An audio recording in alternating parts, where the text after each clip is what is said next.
How'd you get in the music business? As a little kid, you understand what I'm saying? Still going to high school. Now tell me the story about James Brown coming to visit you. Oh, yeah, as a kid, Brown came to my house. We put a little group together. We called ourselves the Cherokees. And back in those days, I had a real high-pitched voice. And Brown came to town one weekend to do a show at the old Coliseum. No, I wasn't at the Coliseum. I stand corrected, at the old arena. And we opened for him, matter of fact. And he heard me.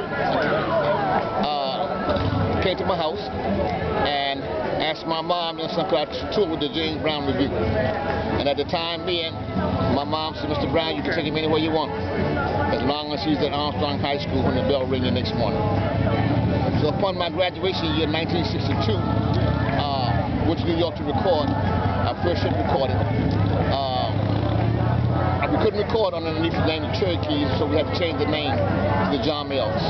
And we got his name, the John Mills, off a street corner sign in Manhattan called John Mills Street. And our first hit recording was called A Little Bit of Soap. And from there, you understand what I'm saying, we toured all up down the Eastern Shore, worked at all the Regal theaters, with a number of artists from, Aretha Franklin to Gladys Knight and the Pips.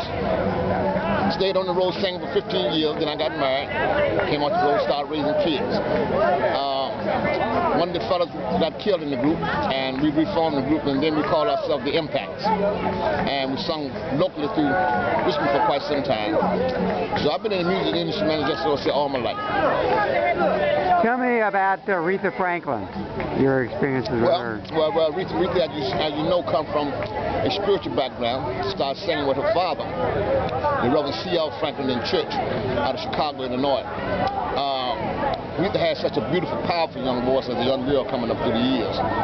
And she did her first R&B. So I think her first, if I'm not mistaken, I think her first label she went with was Atlantic Recording Company. And of course everybody knows, you understand what I'm saying, the history of Aretha Franklin. She's an icon in the R&B music world. She has expanded her repertoire. A few years ago, I seen her do an opera with Paparazzi.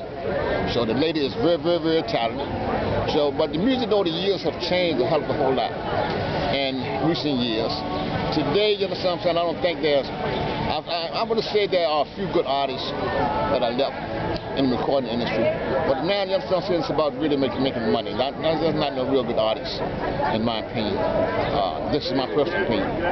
That was today. That's just today, yes. There are a few. Because you find guys like the Lloyd Price, the Nat King Coles, the